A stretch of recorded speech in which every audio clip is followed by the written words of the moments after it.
So we were looking last time in the Twilight of the Idols. I'm just reviewing this just because for me there was a piece missing which I now can just put in, and because it is one of the two places where it looks like Nietzsche and Dostoevsky are so similar.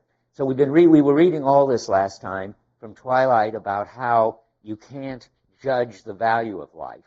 That makes no sense, that you're always in it, that you can't stand back as if you weren't in it and judge it.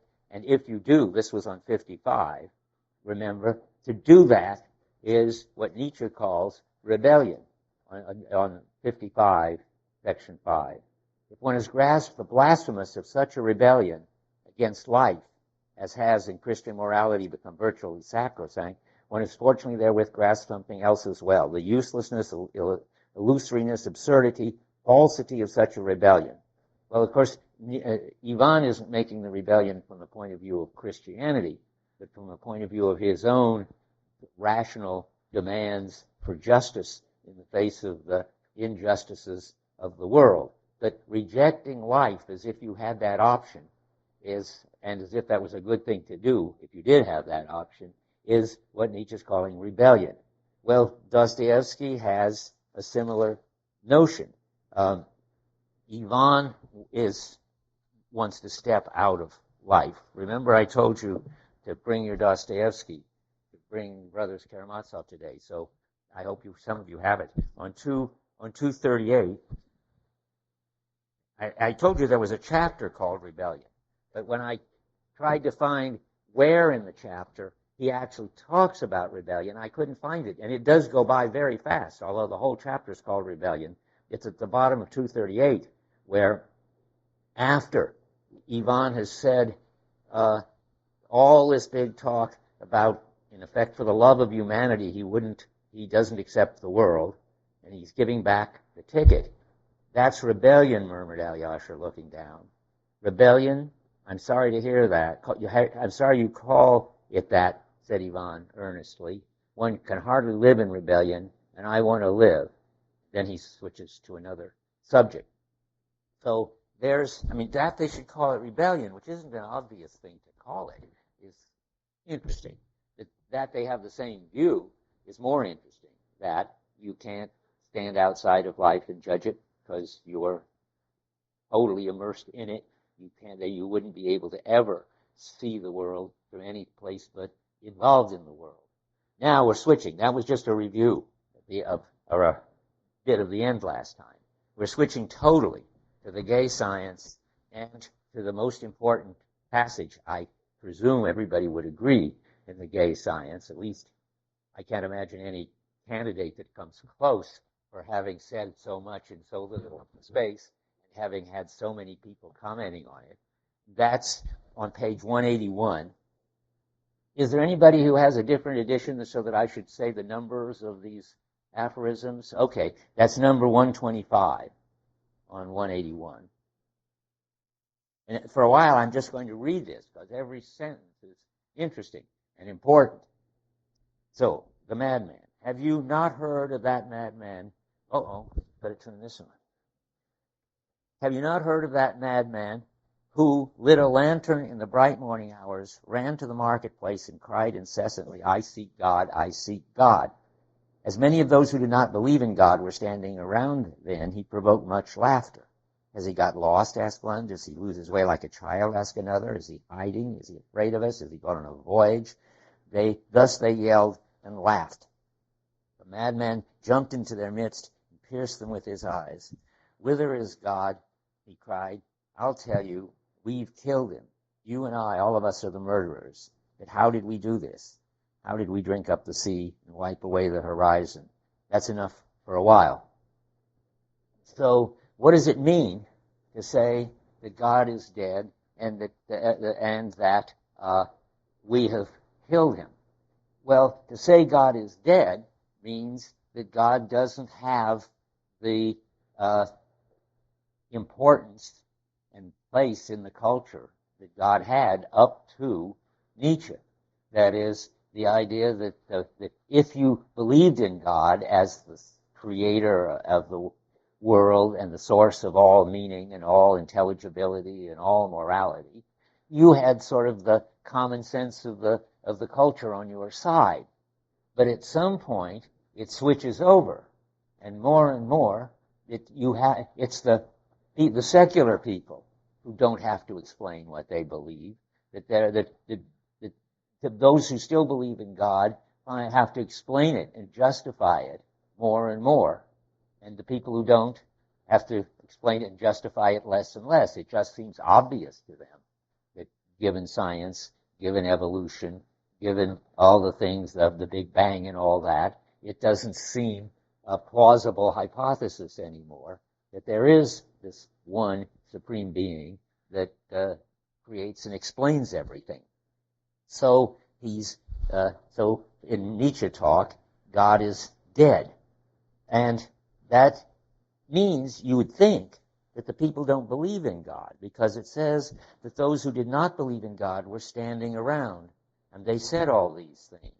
But if you skip now a bit of all the list of all the bad things that are happening, we've unchanged the earth from the sun, and it's plunging around, and there's no longer any up and down, and so forth and so forth. And then to the end of that paragraph, do we hear nothing as yet of the noise of the grave diggers who are burying God? Do we smell nothing yet of the divine decomposition? God's to decompose. God is dead, remains dead, and we've killed him. And so far that's the same as I've been saying. But now the next strange thing is the bottom. Is not the greatness of this deed too great for us? Must we? No, I don't want to read that yet. What am I looking for? I don't see what I want yet. Just a second. Oh yeah, it's the top of 182.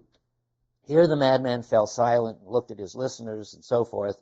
And then he says, I've come too early, he said then. My time is not yet. This tremendous event is still on its way, still wandering. It has not yet reached the ears of men. Do you hear any contradiction in what I've just been reading you? No, something more simple and sort of so obvious that you don't see it because it's right in front of you. Yeah.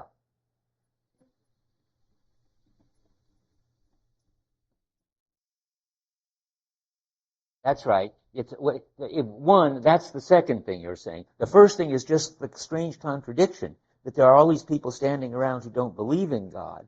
Then it turns out that they haven't heard about what happened yet. This event is too tremendous. It hasn't reached the ears of men. But it's the men in the marketplace who think that there's no God, and in a certain way, they all seem to think that God is dead. And what you said is the second point. Say it again.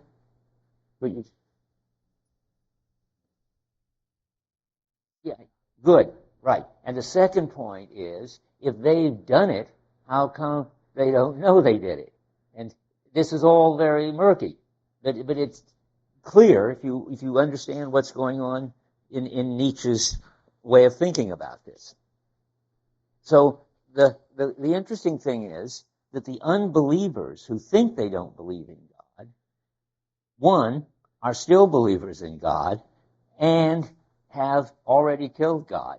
How could this be? Well, I think there are two components to what it is. One is that the people in the marketplace are, I think, scientists and people who believe in science. But like I said, that in our secular culture, looks like science is explaining things, and that science knows the truth, the objective truth about how the universe is. And the people who know that are unbelievers, one might think. But if you understand what Nietzsche means by God, it turns out that these scientists and metaphysicians who think they don't believe in God really do.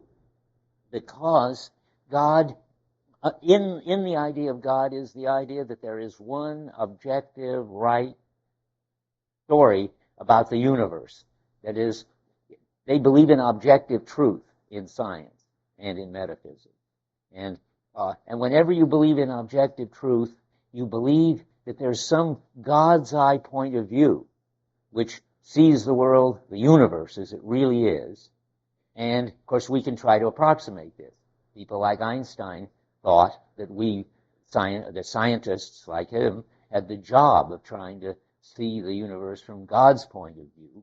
see the whole thing. And Einstein understood that he was a believer, that he believed in God, and he was doing science to find out the structure of the universe, and he thought God had created the universe in a way and then created the minds of human beings so that they could understand it. So he was sure that someday he'd get it all figured, he could contribute at least to getting it figured out.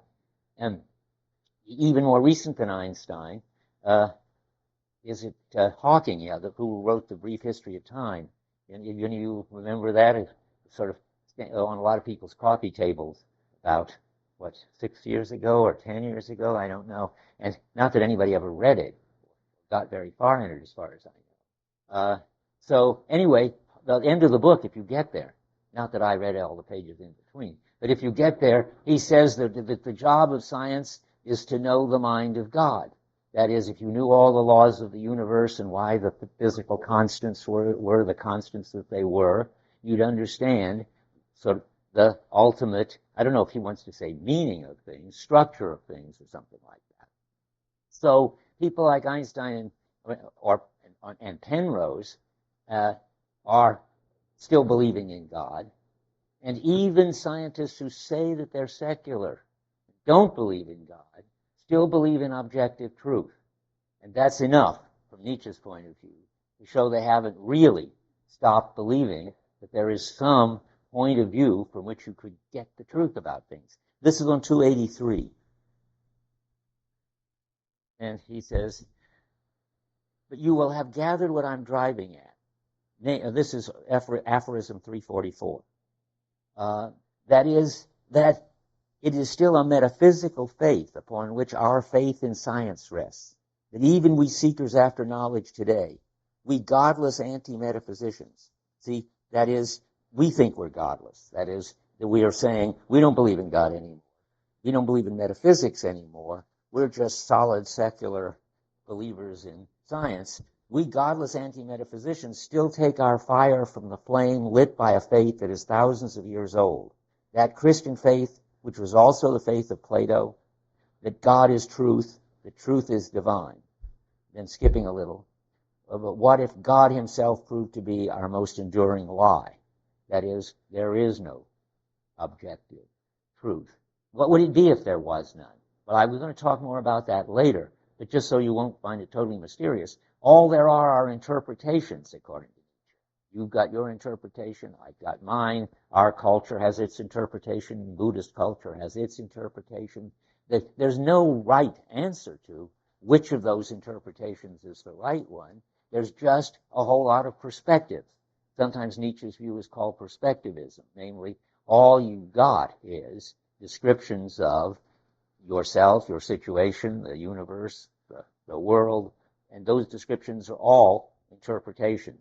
And it isn't as if there's a right answer, but you just don't know it, or that there's a better interpretation, and they get better and better till they get it right. No, it's just interpretations. That's all there is. That's what he's saying. And that's what it would be to really realize God. And that's what, now you see, the people in the marketplace who think that God, don't believe in God, and they haven't heard the news that God is dead. That's the puzzle. Well, they think they don't believe in God, but they haven't heard the news that there's no objective point of view, no truth, that it's not enough to be anti-metaphysical and anti-theological as long as you believe that there is something, the faith of Plato, that God is truth, that there is truth. You're still a believer. You're a believer who hasn't heard the news. So that now back to 181. That answers your, no, it doesn't answer yours. That's not point one. Point two is, yeah, but what does it mean to say we've killed him? And how could we, whoever we are, we'll find out, have killed him without knowing that he's dead? Well, that is even harder, because the one I just did was easy. He just renamed God, and then you discover it says that though people think they don't believe in him, they still believe in this objective truth. But now it's, what's going to happen next? Well,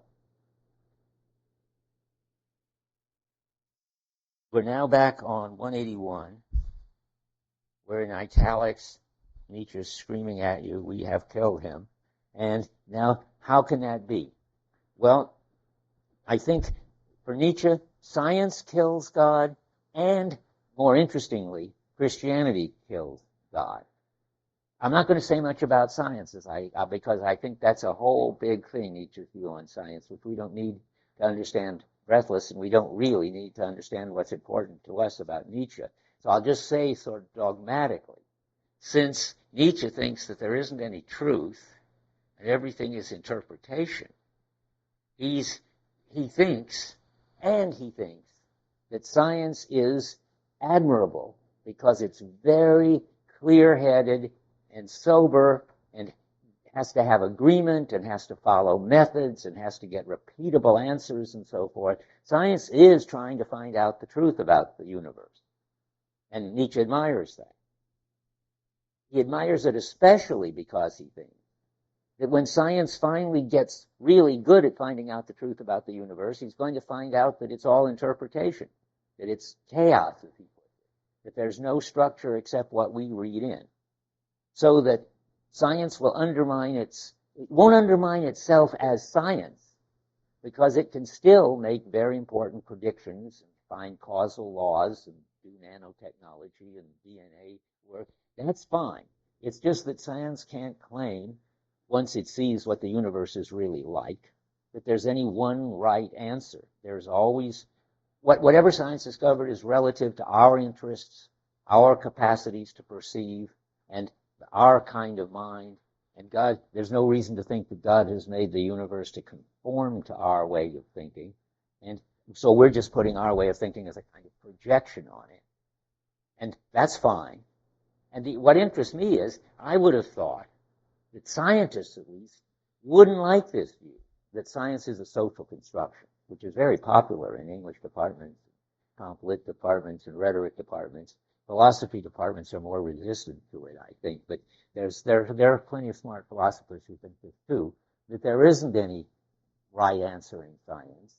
It's a kind of power game and a perspective something or other. Well, I would have thought, and certain philosophers have said, scientists have to believe, at least, that they're getting the real truth about the world. Otherwise, why would they work and sacrifice their leisure and struggle on? I mean, why would there be Nobel Prizes if the Nobel Prize was just a prize for somebody's interpretation, triumphing over somebody else's interpretation?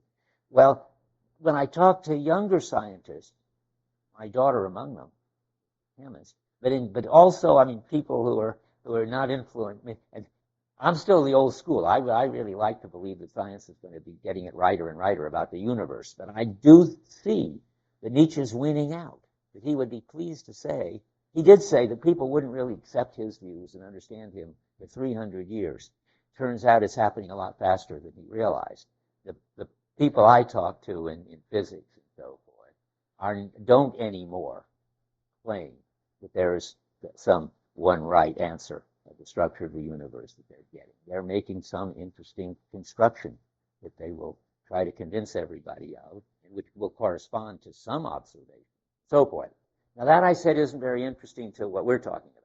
What we're talking about, because this course is all tied in with the Judeo-Christian tradition, not with sort of the fate of theory, is whether the Christians themselves killed God. Nietzsche thinks that, and that's a lot more interesting and ingenious. How could it be that Christianity, in Nietzsche language, overcame itself? What would it be for Christianity to overcome itself? Well, it's a funny variation on what I just said, because what I just said was science is dedicated to truth. The truth about the universe is that there isn't any truth about the universe. It's all just chaos. So science, in its serious devotion to the truth, will come to the conclusion that there isn't any truth of the sort that, say, Einstein and Newton believed in. Well, Christianity is also devoted to the truth, a different truth, getting people to be honest about their desires. Remember, from the very Sermon on the Mount on, Christianity takes people's desires very seriously. And you are what you desire. You better purify your desires and face your evil desires and so forth.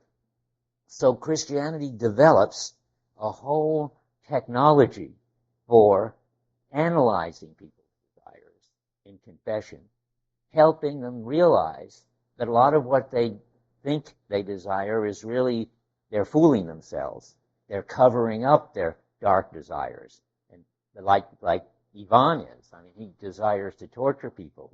It's nice that Lisa slammed the door on her finger, thumb, or whatever, and his son is while sitting there bleeding, and so forth. I mean, but Ivan would be the last to admit it. So people have a lot of dark desires that they don't admit. But Christianity, trying to get the truth about them and get them to confess and get them to face their dark desires in order to finally get them purified and so forth, has become very good at finding out whether people are fooling themselves about their desires or not.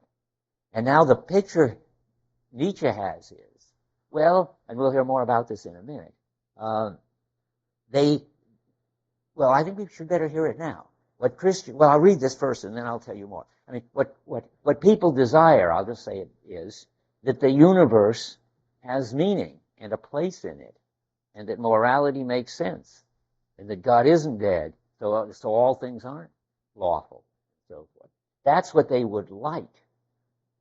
But is that a cover-up of what is really the case? They've got to not fool themselves by thinking that just because they would like it, that's the way it is. So now comes Christianity around to analyze people's desires and beliefs and see whether they really are justified. And so here you hear them on middle of 307. You're going to hear how Christianity did in Christianity. It's 357, aphorism 357, page 307. You see what really triumphed over the Christian God? Christian morality itself. The concept of truthfulness that was understood ever more rigorously. That's how it worked in science too. If you're dedicated to the truth and there isn't any truth, then someday you're going to undermine yourself. The Father Confessor's refinement of the Christian conscience, translated and sublimated into a scientific conscience, into intellectual cleanliness at any price. I'm going to skip a bit. Interpreting one's experiences as pious people have long enough interpreted theirs as if everything were providential, a hint, designed and ordained for the sake of the salvation of the soul. That is all over now. Nietzsche's always sort of screaming about these things. That has man's conscience against it. And then skipping down a bit, in this severity, if anywhere, we're good Europeans and heirs to Europe's longest, most courageous self-overcoming. So science self-overcomes by discovering that all you got is interpretations, constructions.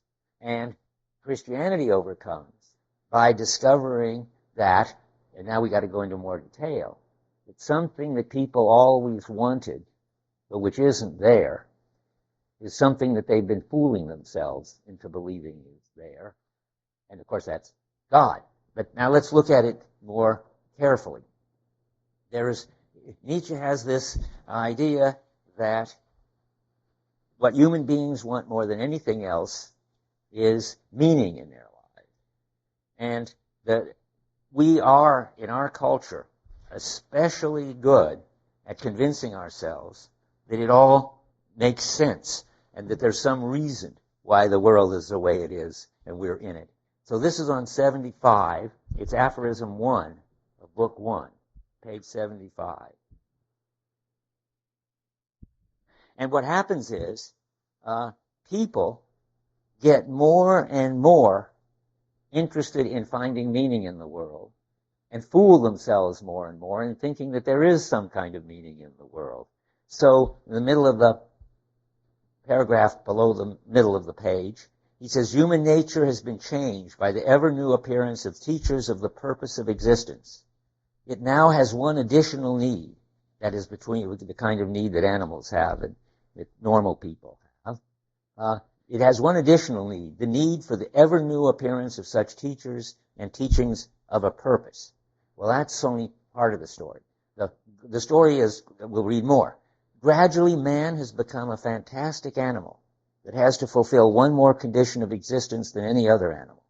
Man has to believe, to know from time to time why he exists. His race cannot flourish without a periodical trust in life, without faith in reason in life. And again, the human race will decree from time to time, there is something at which it is absolutely forbidden henceforth to laugh. Well, lots of things are happening there. But basically, the idea is, I think, it's sort of in two parts, I think. I don't know how much Nietzsche's worked this out. Not any place I've seen it, but it seems like it's something he needs to believe. When he says sort of all human beings and all animals need to know why they exist, I think he means that's true. The Native Americans and the Bali people and the Japanese and every culture has some myths and some rituals that tell it sort of what's going on in the universe and its place in it. But Nietzsche also thinks that no culture has ever gotten so addicted to so much meaning as this culture. Because when you think of it, it's pretty amazing. We're the only culture that has the kind of monotheism, which has this notion that there is one creator, God, who is the source of everything.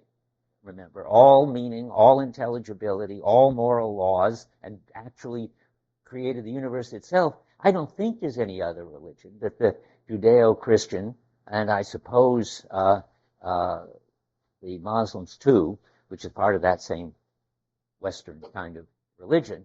This particular Western culture with its particular God has pushed this meaning of why we exist to the absolute limit.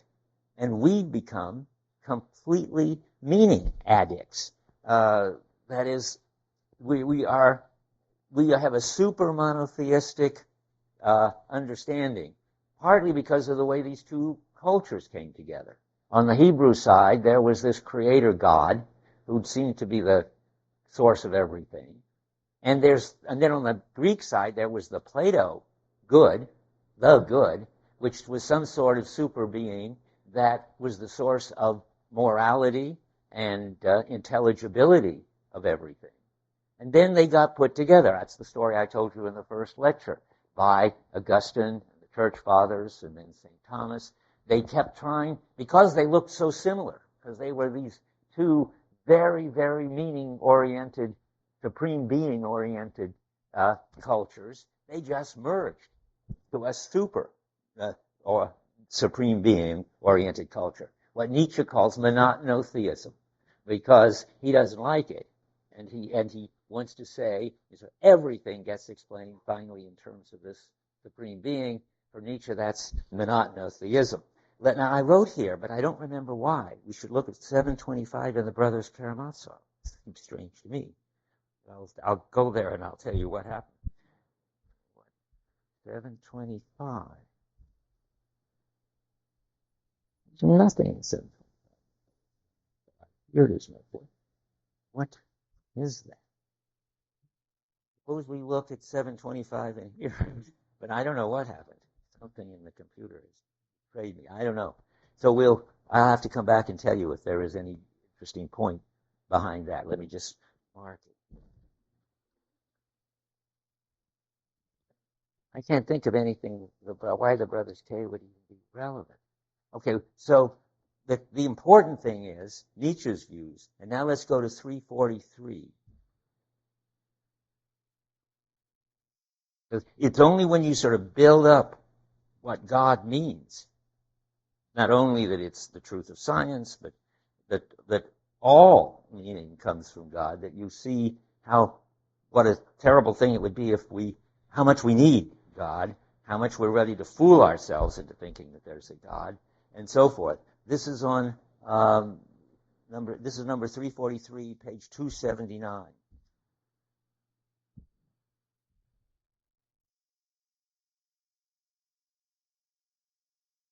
I'm going to start reading about 10 lines down. This follows on the death of God story. The event itself, that's the death of God, itself is far too great, too distant, too remote from the multitude's capacity for comprehension, even for the tidings of it to be thought of as having arrived yet. Much less may one suppose that many people know as yet what this event really means. Now remember, that's the people in the marketplace, so they don't really understand that science has undermined belief in the God as the truth, and the Christianity has undermined our desire to believe that there's some cause, there's some meaning in existence, because I didn't know if I made it clear enough. They're very good at seeing the way people fool themselves into believing what is not, because they want to believe it, what isn't so. And what they fool themselves into believing is that there's this unified meaning behind existence. And the techniques of determining how people fool themselves undermines that belief. I'm just going back over that. But now, what does it mean? What the death of God? Nobody, they don't know what it means. But now, how much must collapse now that this faith has been undermined? Because it was built upon this faith, propped up by it, grown into it. For example, the whole of our European morality, this long plenitude and sequence of breakdown, destruction, ruin, and cataclysm that is now impending. Who could guess today, enough of it today, to be compelled to play the teacher and advanced proclaimer of this monstrous logic of terror, the prospect of a gloom and an eclipse of the sun whose like has never yet occurred on earth? That's it. You see why he can be confident nothing like this has ever occurred on earth before? Or in the galaxy, for that matter, or in the universe, for that matter, as far as he can tell. Why is this so special, this breakdown? Well, it's just the other side of what's special about the monotheistic Western super monotheism. I mean, it's only a culture who thinks that there's one God that explains everything that will have this total collapse of its morality and its intelligibility if that God becomes unbelievable. And if you're a polytheist, you've got thousands of gods like in Japan. One more or less doesn't make much difference. But if everything is coming from this one, and then the collapse of that is absolutely unique.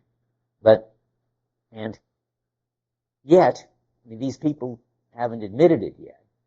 That's because they have become so addicted to meaning and this God that gives the universe meaning that they don't want to acknowledge that there never was any such God. There never was any such. God is dead, of course, doesn't mean there was once a God that was alive. There was a God once that was important in the Middle Ages and so forth. But now, in retrospect, it turns out it was all a self-deception. That's what Nietzsche thinks.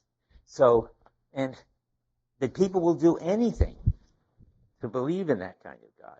So on 33, for instance, he's got just one interesting sentence in the Maxims in Twilight of the Idols, page 33.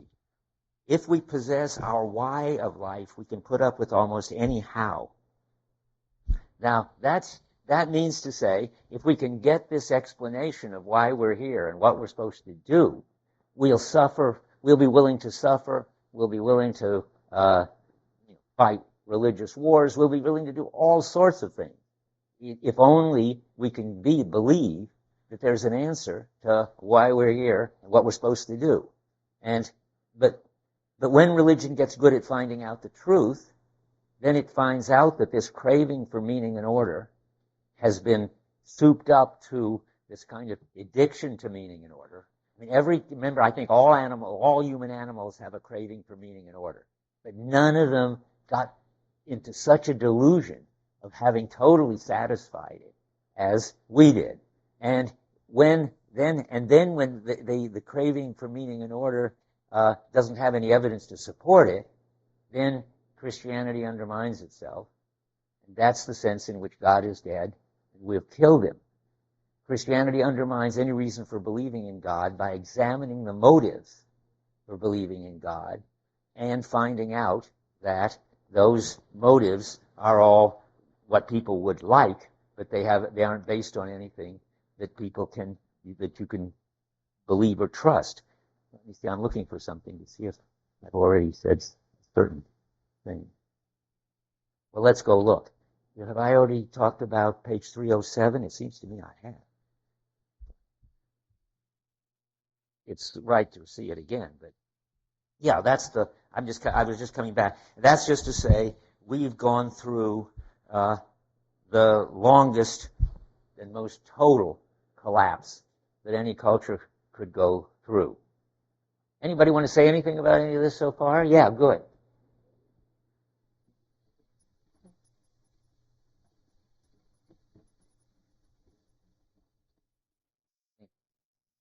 Nietzsche would have liked that. Now, where's Feuerbach? He's after Nietzsche, presumably. My chronology isn't any good. Anybody know? When is Feuerbach? You brought him up. I think he's before Nietzsche. Okay. Well, Nietzsche would like that if he knew Feuerbach. Yeah.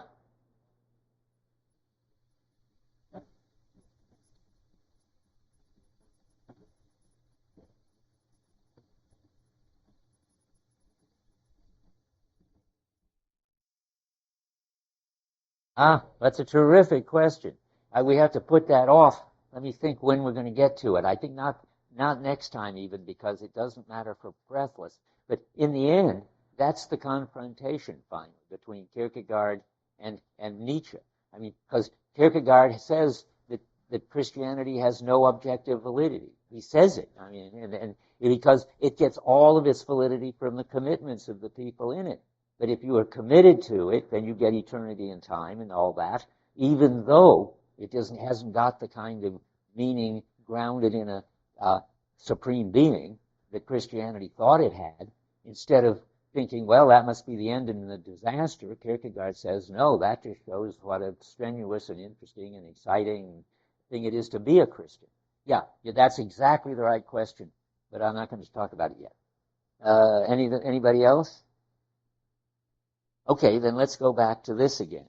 So now comes the fun part, that when Nietzsche gets into describing the disaster that's going to follow. We read some of that already, but that's only part of it. Let's see now. So it's going to be a kind of reign of terror. We just read that, and on 343. I want to come back to it now, because this is the result when finally science and Christianity both become suspicious of this belief in God as founded only in this strong desire to have meaning without any evidence for it.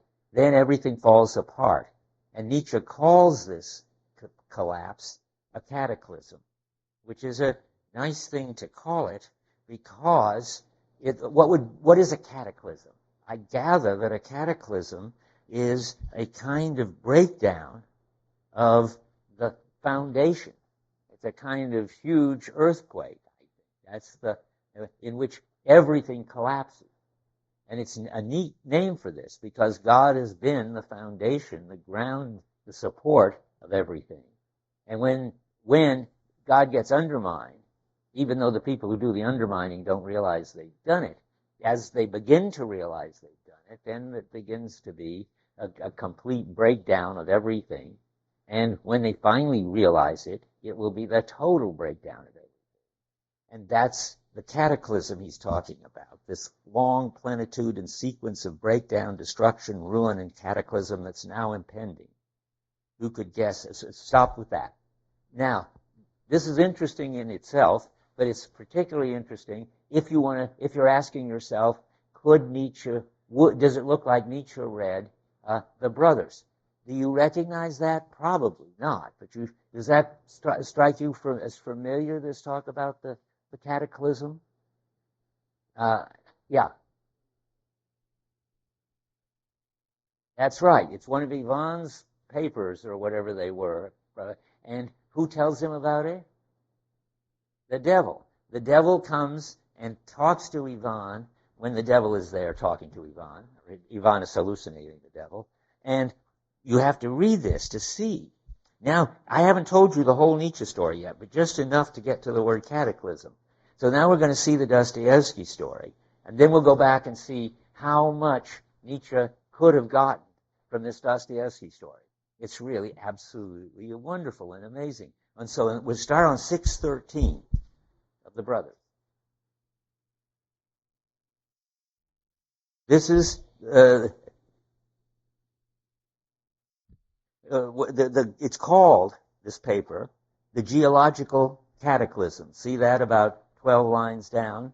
The devil says, and the geological cataclysm, do you remember? That was a poem. And Ivan says, keep quiet or I'll kill you. And then they go around saying funny things to each other for a while, till about the very middle of the page. I'm going to read the whole thing, because it's just so similar. As soon as men have all denied God, and I believe that now the devil is quoting Ivan, and I believe that period, corresponding with geological periods, will come to pass. The old conception of the universe will fall of itself, without cannibalism, and what's more, the old morality and everything will begin anew. Men will unite to take from life all that it can give, but only for joy and happiness in the present world. Man will be lifted up with a spirit of divine, titanic pride, and the man-God will appear. Extending his conquest of nature by his will and his science, man will feel such lofty joy from hour to hour that it will make up for all his old dreams and the joys of heaven. Everyone will know that he is mortal. Everyone will know that he is mortal and will accept death proudly and serenely like a god. His pride will teach him that it's useless for him to grieve at life's being a moment, and he will love his brother without need of reward, and love the fact that life is a moment. We'll see more about that later. Love will be sufficiently only for a moment of life, that this very consciousness will intensify its fire, which now is dissipated in dreams of eternal love beyond the grave, and so on, in the same style. Charming. And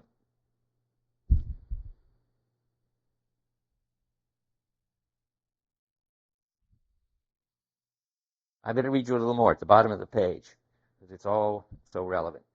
4 lines from the bottom. That since owing to man's stupidity, this cannot come about for at least 1,000 years, everyone who recognizes the truth now may legitimately order his life as he pleases, on the new principle.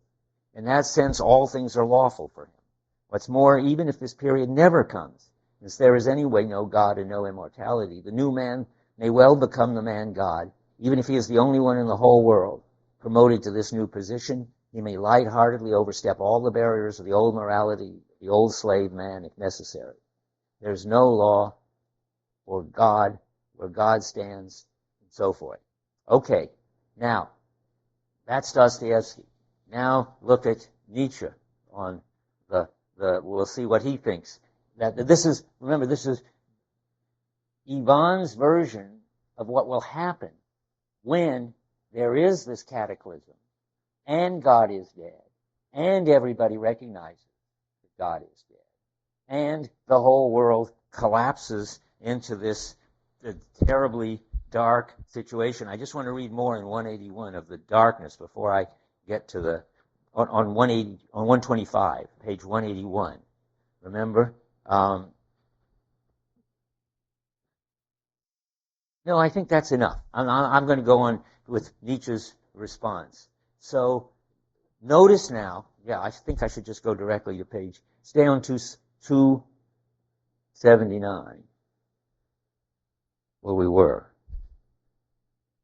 So we've just read about the sequence of breakdown, destruction, cataclysm, and so forth. Who could guess enough to be compelled to play the teacher and advanced proclaimer of this monstrous logic of terror, the prophet of a gloom and eclipse of the sun whose like has probably never yet occurred on earth? Why? We saw, because it's everything that collapses. Now, what's peculiar about that particular aphorism on page 270? I just read you about the most dark and gloomy and horrible prediction you could imagine. Everything just goes completely to hell, and there's nothing left but darkness and disaster. Well, that's called the meaning of our cheerfulness, if you look back up at the top. Now, that needs some explaining. Somebody thinks it's funny. I think it's funny. And so, why is it the meaning of our cheerfulness? Well, it isn't as if we're going to get the meaning back. That would be the first thing. Maybe they'll become a new God, maybe a better God, something, we'll all believe in something else that's meaningful. Now, that's not how it's going to be. Look at 124, right before the madman, back on page 180. We have left the land and have embarked. We burned our bridges behind us. Indeed, we've gone further and destroyed the land behind us. Now, little ship, look out. Beside you is the ocean, and so forth and so forth. Hours will come when you realize that it's infinite, and then nothing more awesome than infinity. And then a little skip, woe when you feel homesick for the land as if it offered you more freedom, and there's no longer any land. Well, that's pretty metaphorical. But that says something like, you can't go back to the solid foundation on the earth, on the ground, on the basis of which you can make sense of things. It's gone. And you burned the bridges behind you, destroyed the land behind you. Now, it's interesting to try to figure out why it's destroyed and why there is no more land once this all collapses. Well, the answer is, of course, that it's because everything has been built into it. That's back on page, wherever. Let's see now. Yeah, on the middle of 279. Much less may one suppose that many people know as yet what this event really means. How much must collapse now that the faith has been undermined, because it was built upon this faith, propped up by it, grown into it, the whole of European morality, for example.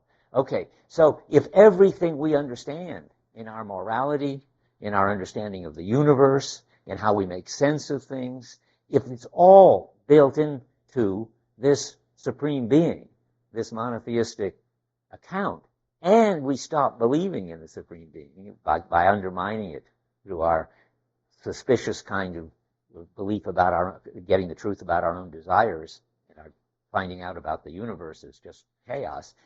We undermine this, and then we undermine everything, because it's all built into this. And if we undermine everything, then you can't go back. You burned your bridges behind you. There's no land behind you. We've destroyed the land behind us. Because the cultures, my Bali or Japanese are my favorite examples and so forth, cultures who never had one God don't have this problem. Their values aren't all built on some one thing, so that if that collapsed, everything would collapse. They still got the ground. They've got their local, traditional, ritual, mythical ground to stand on. But if this is the penalty, so to speak, Nietzsche would say, for having built this beautiful edifice of meaning in order to satisfy more and more our desire for meaning and produce the most meaningful culture ever. The cost of it is it's a lie, and when the lie comes out, the more you build it all into this, the more it all collapses. You can't get it back. There's no way to get the meaning back. So now, and what is Nietzsche's response to that? Well, it begin to sound familiar. So let's start the bottom paragraph on 181.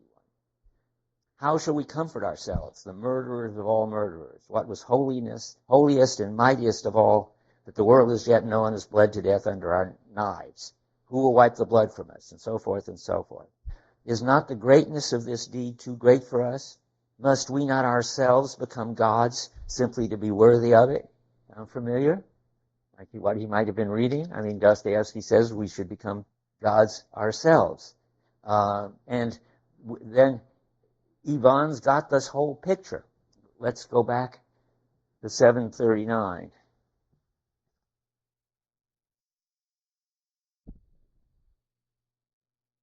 It's spread around in Dostoevsky, I think. I mean, I haven't ever looked it all up. But, what's happening here? I'm wrong about 739. 613 in Dostoevsky and the Brothers. More of Ivan. Okay, the God-man will appear. Well, I read that already. Okay, let's see if that's what we want.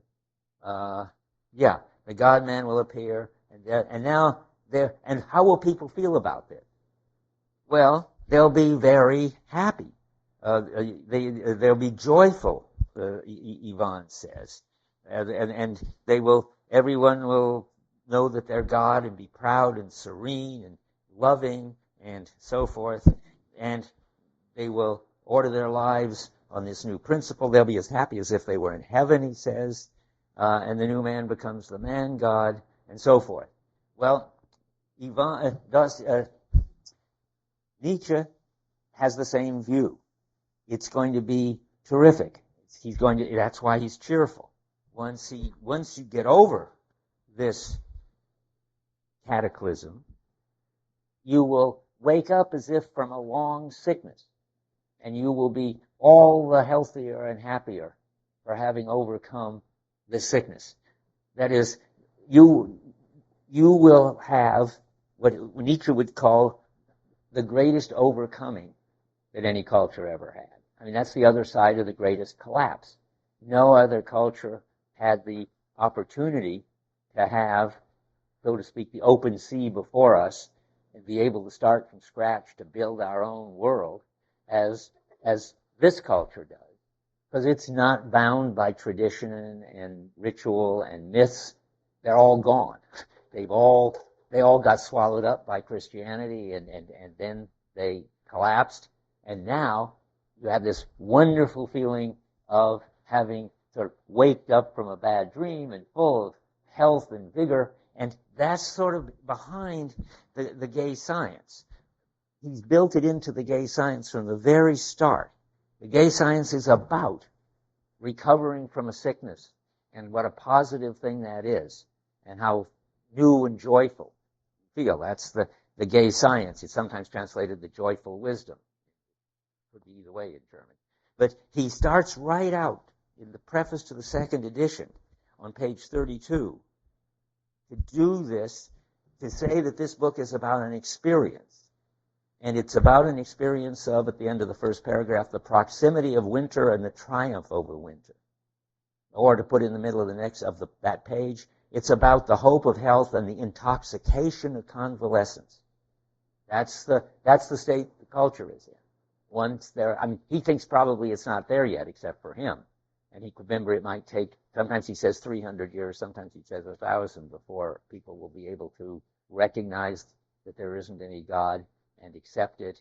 And they have to go through all this disaster of everybody killing everybody and this cataclysmic failure of all morality. And so everybody's thinking that God is dead, all things are possible. But when they finally get over all that, then they are in good shape. And he talks about that about 15 lines from the bottom of 32. He talks about the rejoicing of strength. It is the returning of a reawakened faith in tomorrow and a day after tomorrow, a sense of anticipation, impending adventures of seas that are open again. We recognize the infinite open sea because they got rid of the land. Of goals that are permitted again. Or at the bottom of 33, in some it is their deprivations that philosophize. That's what's wrong with philosophers like Ivan. In others, but there are others who can philosophize out of richness and strength. That's Nietzsche.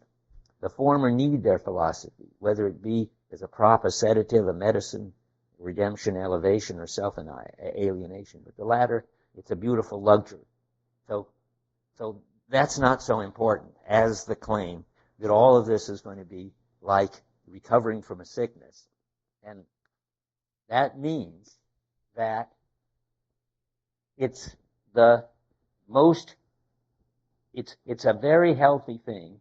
In fact, it's the healthiest thing you can do is to constantly outgrow and overcome and whatever it is that's holding you back, drawing you down like a sickness. So we have to read more about that, what he calls the great health, which is 382 in aphorisms, 346 in our pages.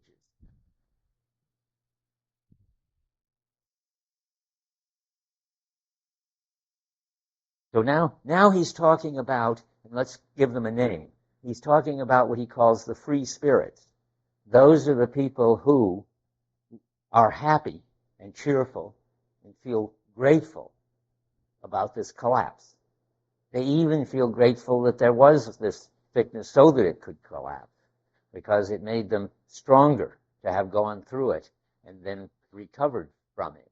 So here he's talking about this great health at the bottom of 346, in the last paragraph, page 346. And now, after we've long been on our way in this manner, we Argonauts of the ideal, with more daring perhaps than is prudent, and have suffered shipwreck and damage often enough. We are, to repeat, healthier than one's likes to permit us, dangerously healthy, ever again healthy.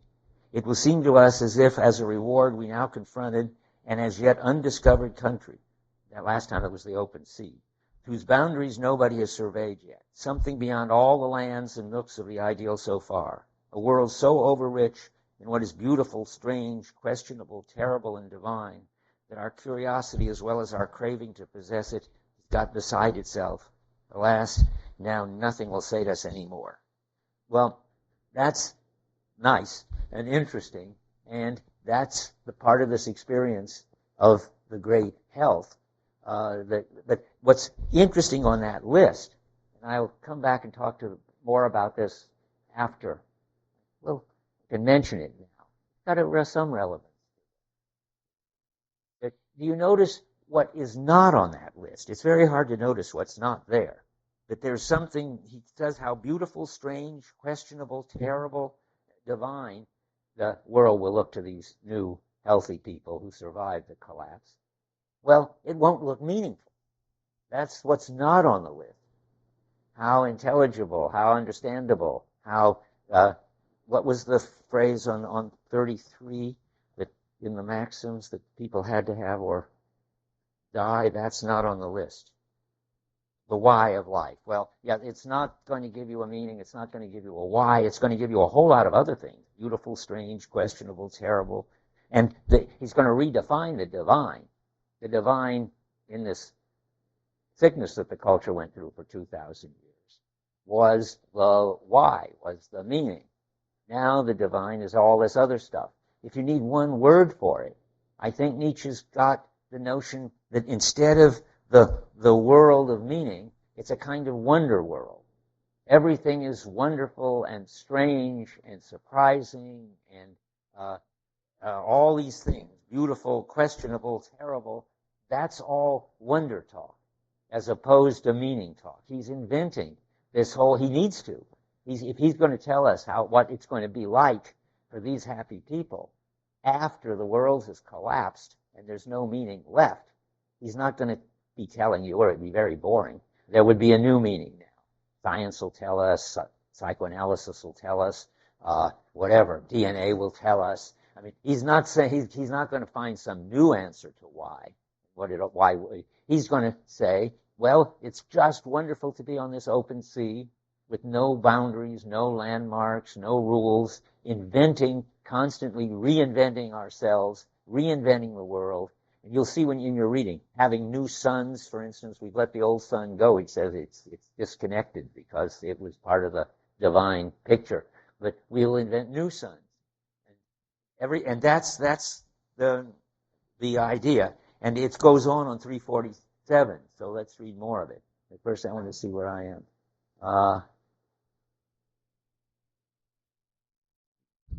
Why am I? Yeah, let's read it. A second paragraph. I'm going to read all of that too. Another ideal, because this is related to the movie. Another ideal runs ahead of us, a strange, tempting, dangerous ideal, which we should not wish to persuade anybody, because we do not readily concede the right to it to anybody. An ideal of a spirit who plays naively, that is, not deliberately, but from overflowing power and abundance, with all that was hitherto called holy, good, untouchable, divine, for whom, where were we? I've lost it. Oh yeah, for whom those supreme things that the people naturally accept as their value standards signify danger, decay, debasement, or at least recreation, blindness, and temporary self-oblivion. Now, this is the good thing, the ideal of a human, superhuman well-being and benevolence that will often appear inhuman, for example, when it confronts all earthly seriousness. So far, all solemnity in gesture, word, tone, eye, morality, and task, all these, so far as if it were their most incarnate and involuntary parody. In spite of all this, or perhaps with it, well, let's stop with that.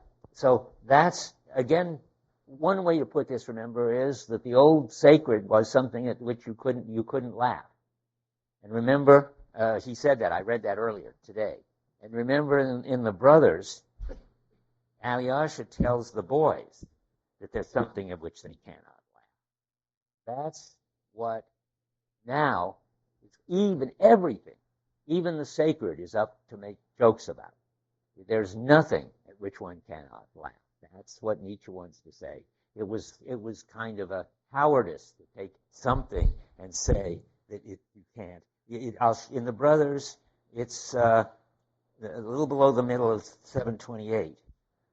Together at this stone, the cruelest and most mocking of us, if we do become so, will not dare to laugh inwardly at having been good and kind at this moment, and so forth. I mean, because that's a sacred moment. A sacred moment, remember, keeps its meaning no matter how much other things come in and try to change it. And Nietzsche doesn't believe in any sacred moment. We'll come back to that again later. We don't need to talk about it in more detail right yet.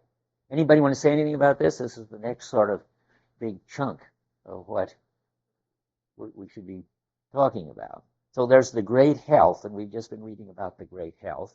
And now we have to relate that to something else.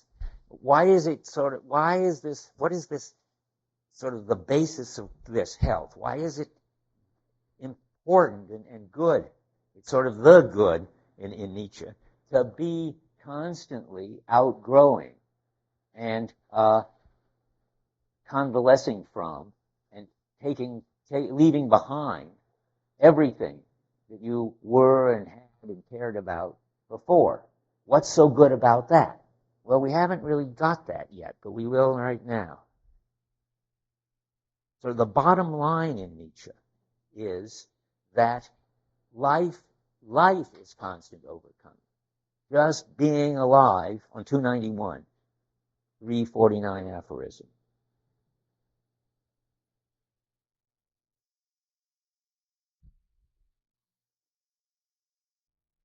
Yeah, I would love to have you ask it.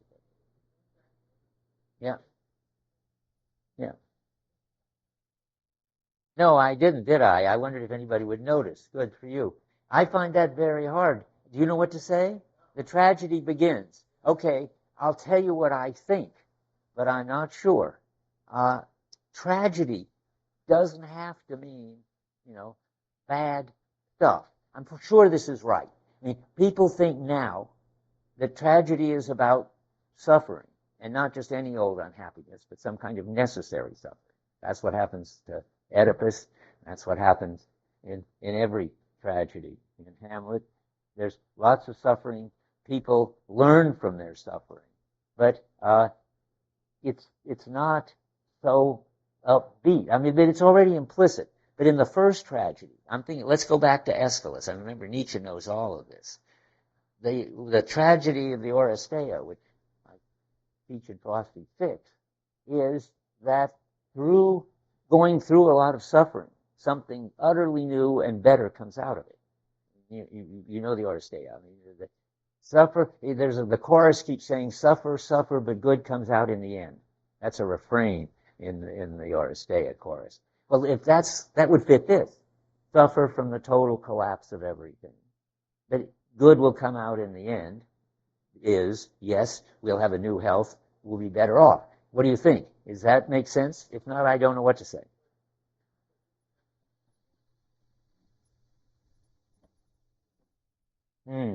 Then I don't know what to say.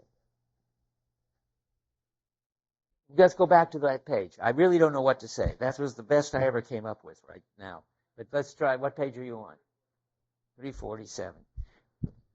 Now, somebody should figure this out, but it must be very hard. Our visitor here from another university who teaches Nietzsche doesn't know, and I don't know. But let's read it. I purposely didn't. But on the middle of 347. In spite of all this, it is perhaps only with him, that's the free spirit, that great seriousness really begins, that the real question mark is posed for the first time. The destiny of the soul changes. The hand moves forward. Tragedy begins. It says the reference doesn't have the...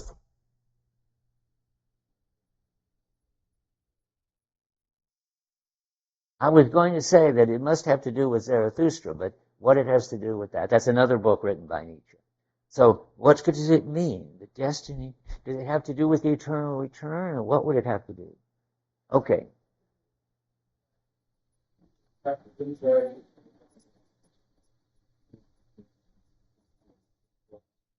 He also, all suffering. Even the most free spirit has to go through all kinds of tragic stuff, which is going to end up, presumably, with the triumph of outgrowing and health, I guess. Anyway, so okay, if you're helpful. What can you do with it? That's the birth of tragedy. He left that a long time ago, but that, I mean, this is, that was the first thing he wrote, and this is one of the last. But that doesn't mean that he isn't. What would he be doing if he were talking about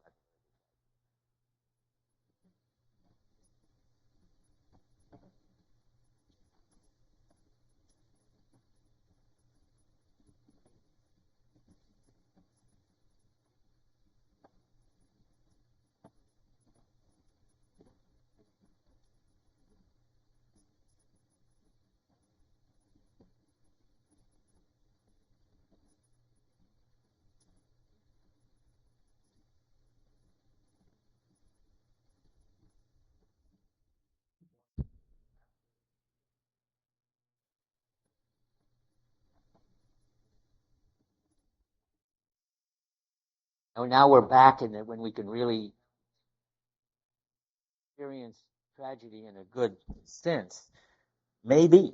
I mean, I don't know. You're going to say something good, Christine. Yeah.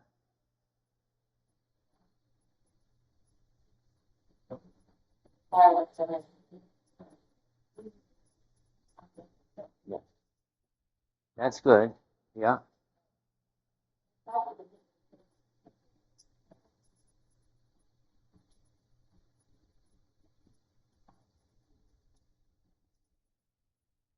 Maybe. One thing, Nietzsche thinks suffering is important and a good thing, but you end up with something better. And that's something like that has happened. The tragedy isn't a bad kind of suffering. It's a good kind of suffering. And the other kind of suffering that they've been doing for all this time, this kind of self-deceptive happiness and cheerfulness, the divine comedy, that's really sad. What's not sad is facing the suffering somehow and growing because of it. That's the best I can do too. And this you're telling this particular story of how particularly tragedy works to sort of through this merging of the two and to produce something better. Yeah, okay. I mean, you got.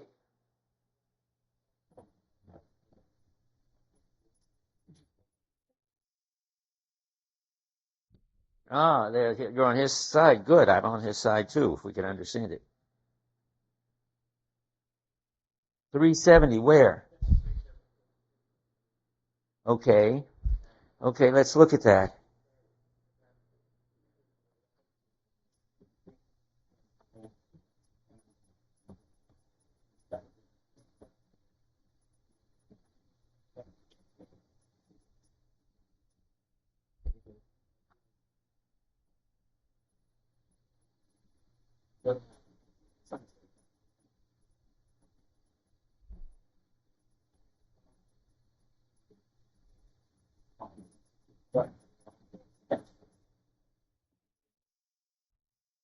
That sounds right, that tragedy is some kind of good thing.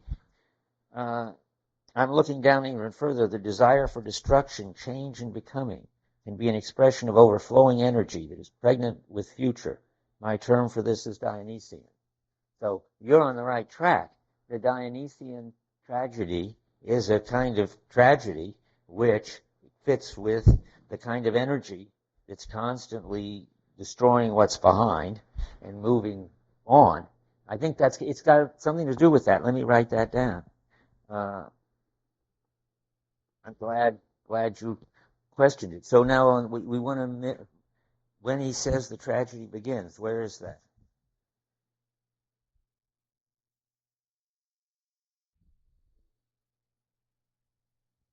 347. Okay, we want to refer ourselves back to 329. Sounds good. And here we'll refer to 347. Okay, now I want to just go a little further because there's a kind of loose end unless we go a little further. And that is, what is life? Well, we were on 291. Or really 291, a very important line. It's not a big deal in this book, but it's a big deal in Nietzsche's mind.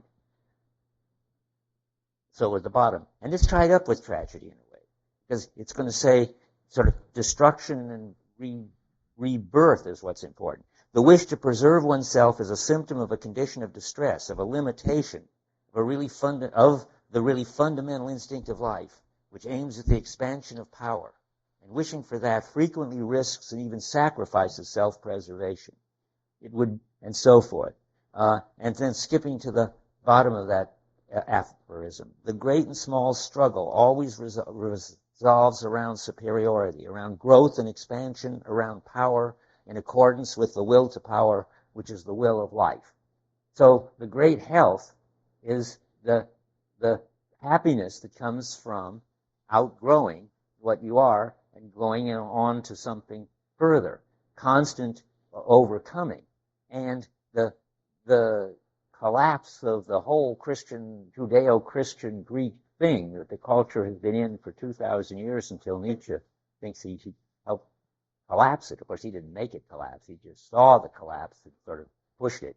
But in any case, the collapse of that culture is the greatest overcoming, the most alive, the most terrific thing that could have happened. That's the point of the cheerfulness. And that's what the free spirits understand. The free spirits are enjoying the suffering and the collapse, that's not the right way. They're enjoying what comes after it. They're enjoying the open sea of being able to do something new, something wonderful, not something meaningful, and open up new worlds, as he says. I'll go back to that next time. I should stop now. Just reminding you that next time now is Monday from 5:30 to 7 in Mulford 159.